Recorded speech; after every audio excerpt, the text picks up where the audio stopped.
What's going on, everybody? Thank you so much for joining us for another episode of Leadership Lean In. This is episode 200 and something. And we are excited about talking about one of our favorite subjects in the whole world, the subject of leadership. And I just want to say thank you to every person that has been on the journey with us as a community, whether you've liked or subscribed or commented about our podcast, shared it with somebody. Thank you so much. I know there's a ton of people that are leaders that lean in with us as we try and discover and learn how to become the best leaders possible. We are convinced that the greatest felt need in the world is the need for leadership, great leadership in homes, communities, churches, businesses, marriages, you name it. We need great leaders. So thank you for being a leader. Make sure you hit the subscribe button, the like button, leave a comment, let us know where you leaning in. Notice I went forward there. Leaning in, not back. Don't lean back. You'll do the rock away. I lean back. Yeah, kidding. We are jumping in today. We're talking about the E is for effort. And we're talking about one of the greatest qualities of great leaders, and that is effort. And I always think there's only two things I can really control in leadership, and that is my attitude and my input. The attitude in which I work and how hard, the input, the work ethic. And I just want to encourage you today, you can control those two things. Good news. Your attitude. When I wake up my boys in the morning, the first thing I say to each of them is I wake them up. Well, my oldest, he's already up because he's a morning guy. But the other two little nuggets, I wake them up and say, come on, boys, we're going to attack today with an enthusiasm unknown to mankind. Let's go. When I say to them, it's a reminder to myself, like, let's attack the day. Let's have the attitude of gratitude. Your altitude is your attitude. I believe that. So we're going to have a great attitude and we're going to work really hard. And I want to encourage you with a quote. Effort is a sign or a reflection of interest. And a lot of times when people are not putting forth the effort, it's because they're not interested. They've lost interest maybe in the goal. They've lost interest in the mission. They've lost interest in what they're called to do or supposed to be doing. This, of course, there's so many examples, but it goes back to even David and Bathsheba. David lost interest. He's supposed to be at war. I'm not interested in that anymore. I've been there, I've done that. And he lost interest and he got in trouble.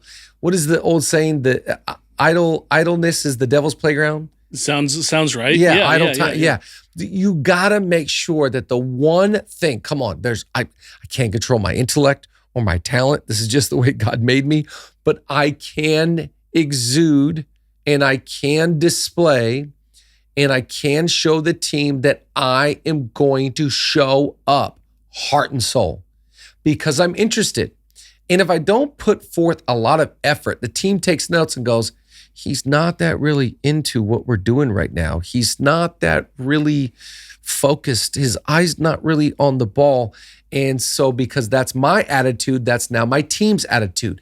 Attitude reflects leadership. So I want to make sure that today we're just talking about the fundamental practice of having phenomenal work ethic, phenomenal focus.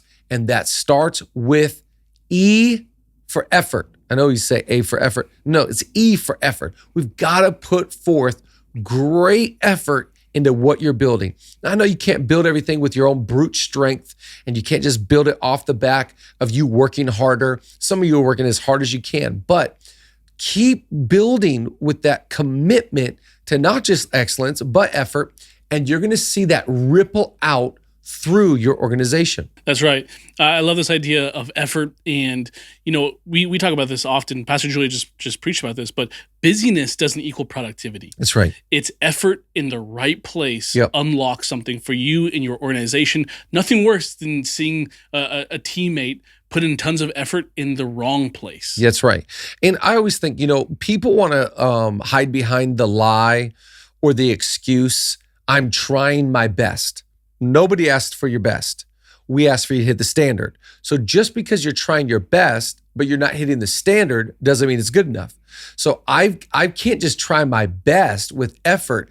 I've got to see what is the standard in my team, standard in my culture, standard in what we're building. I'm not just trying my best. So the goal is not just effort. The goal is to hit my standard. Few thoughts for the day for us to ponder. Maybe you're taking notes. I want to encourage you to do so.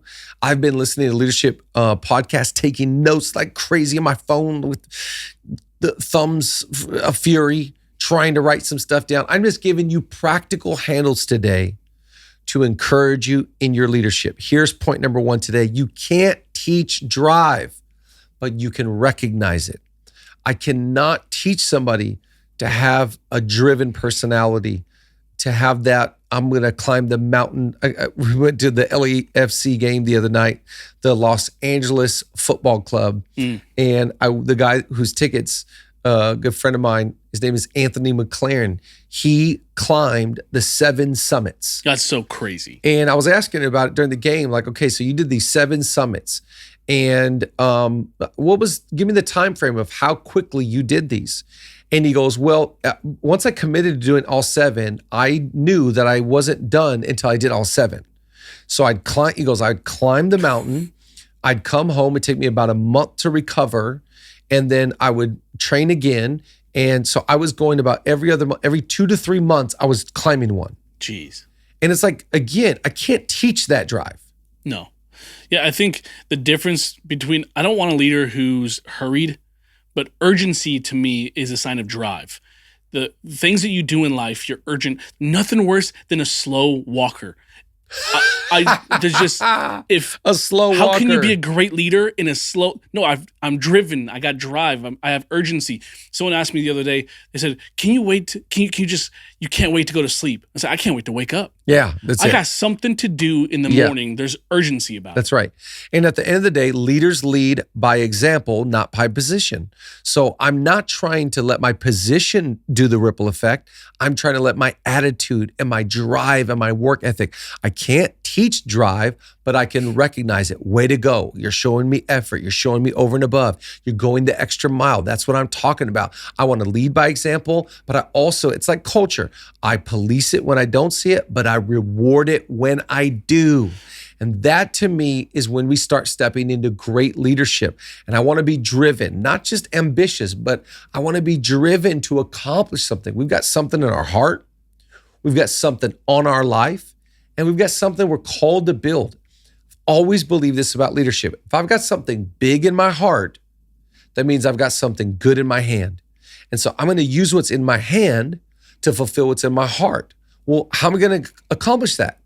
Drive, focus, interest, work ethic, attitude, engagement. And remember, when someone's disengaged or uninterested, they're telling you something.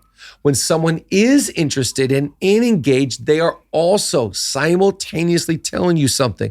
And what are they saying? I'm about the vision. I'm about the mission. I'm going to help serve the culture. I'm going to take care of the team. I'm going to go over and above. You can work with somebody like that. So recognize it when you see it in somebody that's exemplifying and displaying great work ethic.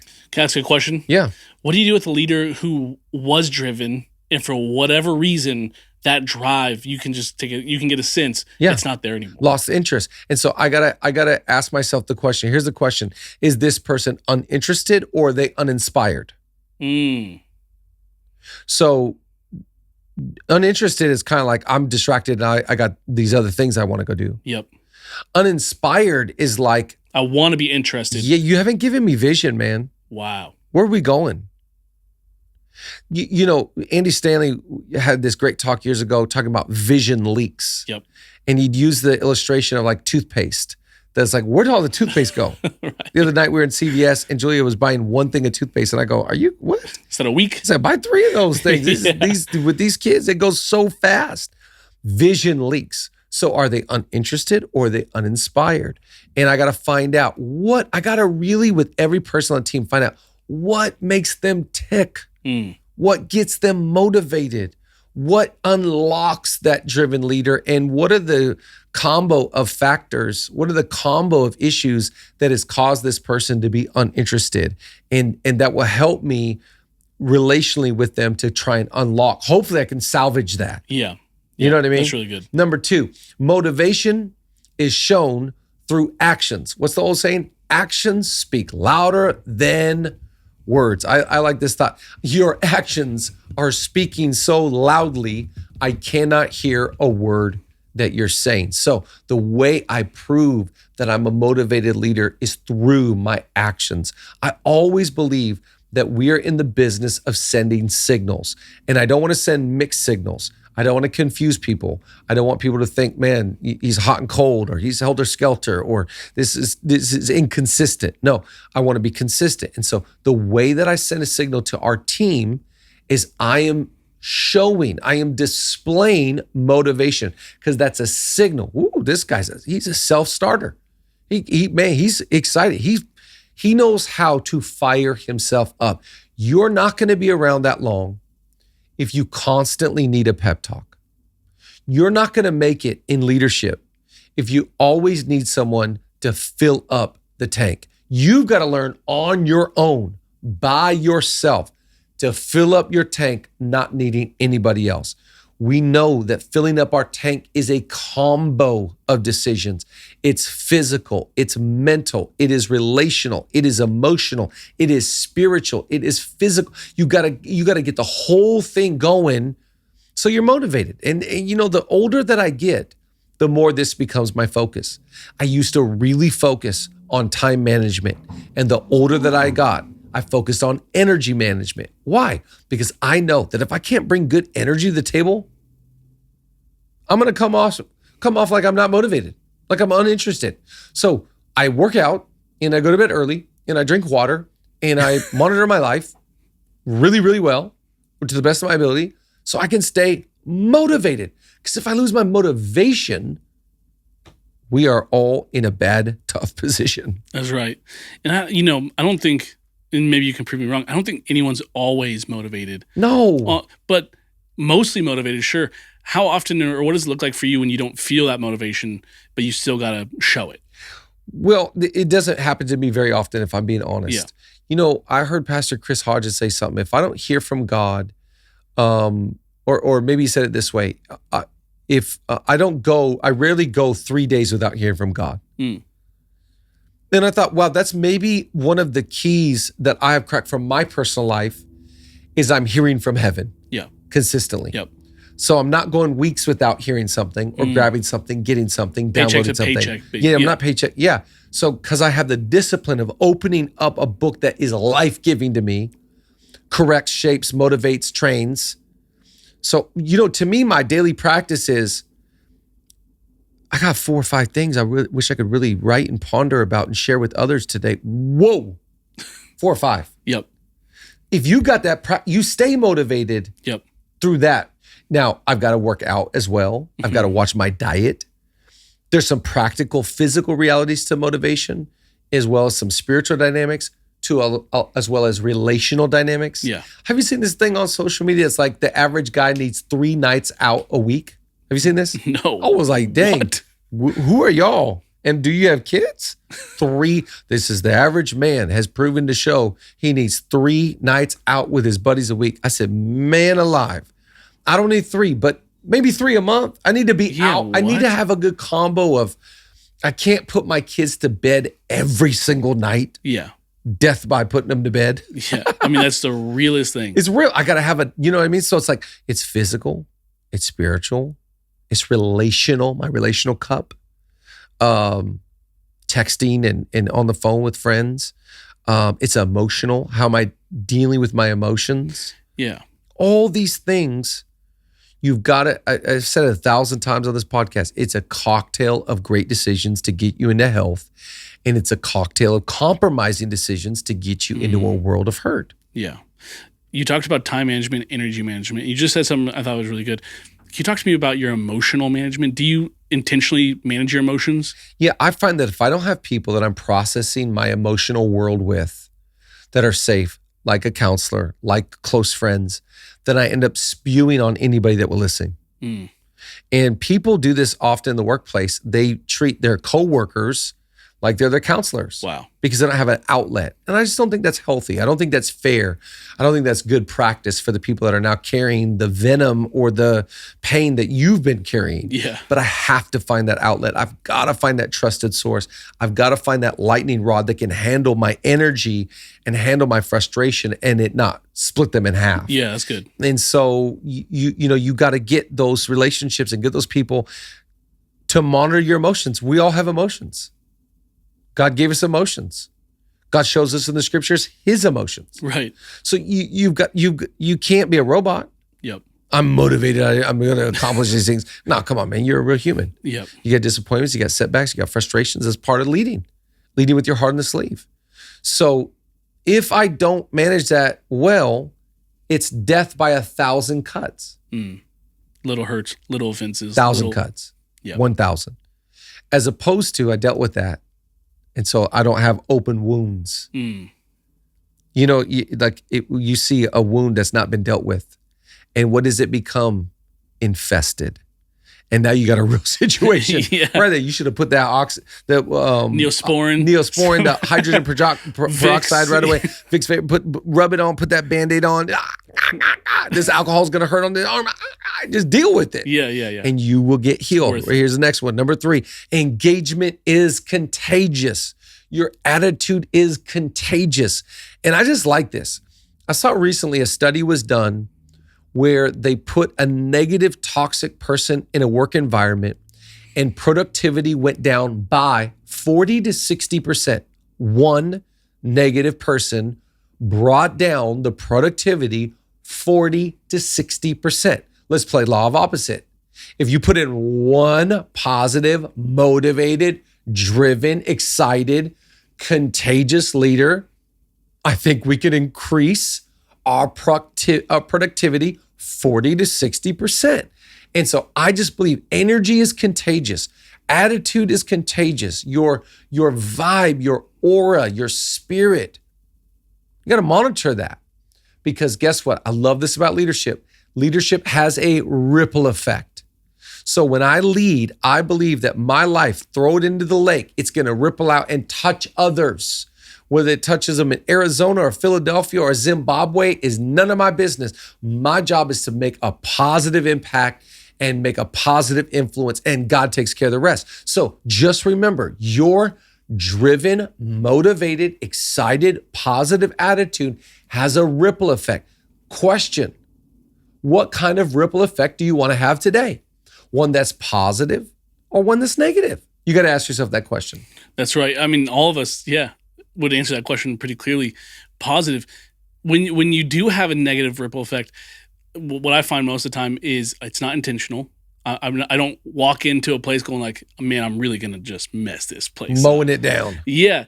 And I think, you said, I got to find some people who can take my energy, what'd you call it? Thunder? Yeah, a lightning rod. Yeah, lightning rod. I wonder if you got to set up some people in your life that when you walk in a room, they have the authority to go, hey, just a heads up. Yeah. That's called marriage, by the way. Praise God. Yeah, praise God. Sometimes Julie's like, do you know how you came across? That was... Do you know what you said there? Do you realize? Yeah. Oh, my bad.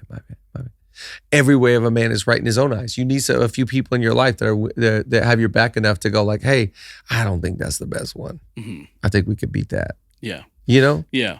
I always get concerned if I get combative if someone brings that up to me and I go, well, I deserve to have that attitude. Yeah. All of a sudden, for me, that's a check to go, wait a second, that's a layer deeper.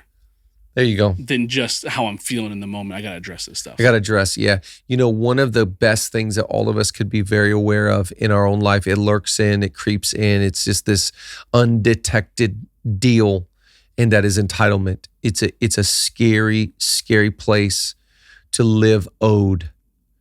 A healthy place to lead from is no one owes me anything. Nobody owes me anything. I'm very blessed. I'm very thankful for what I got, but nobody owes me anything. When you start dealing with levels or layers of entitlement, we're getting into tricky, muddy waters. And I just want to encourage you, get your life free from that. Here's the last one. Find out, this is a good one. What do they care about? Lean into their world. Because again, I'm a little bit thrown off here. I'm a little bit concerned. You lost interest and your effort is screaming at me. So remember, when you have a leader that does not showing you effort, they're telling you something.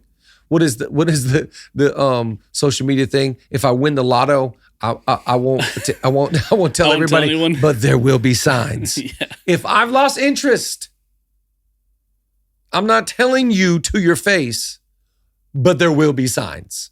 And the greatest indicator that I am not with you is my effort. Because now I'm lollygagging. Now I'm rolling in whenever I want. Now I'm not paying attention during meetings. Now I respond to emails whenever I feel like it. Now I'm not active on the group chat. Fill in the blank. You've been there. You've done that. You've seen it. So monitor and examine effort. Jesus is so good. He talks about going the extra mile. The extra mile life to me is what Jesus exemplified. He lived the extra mile life. He did not do what was required. He went what I call over and above. And to me, that is leadership, going over and above. So if somebody's not going over and above, pause for station identification, and let's discover the why. Are they uninterested? Or are they just kind of like uninspired and they need inspiration? I can deal with inspiration. I can inspire them once again. I can find ways to get them on trains, planes, automobiles, conferences, other podcasts. I can get inspiration back. But uninterest means something else has their eye. Maybe they need to go. One of the great podcasts I've listened to recently, Craig Rochelle Leadership Podcast, he had, I believe it was Mark Green on, one of the Green Sons from Hobby Lobby. And he talked about one of the biggest leadership mistakes he ever made was not allowing people to go on to their next thing sooner. That if he could go back, I should have allowed them to step into the next thing, and I wanted to keep them with me longer. And I just thought that was a great thought that I heard recently. Maybe they're interested in something else, and their effort is telling you that. We've got to pay attention. There will be signs. We love you. We believe in you. We are for you. We want to see you win. We'll see you next time.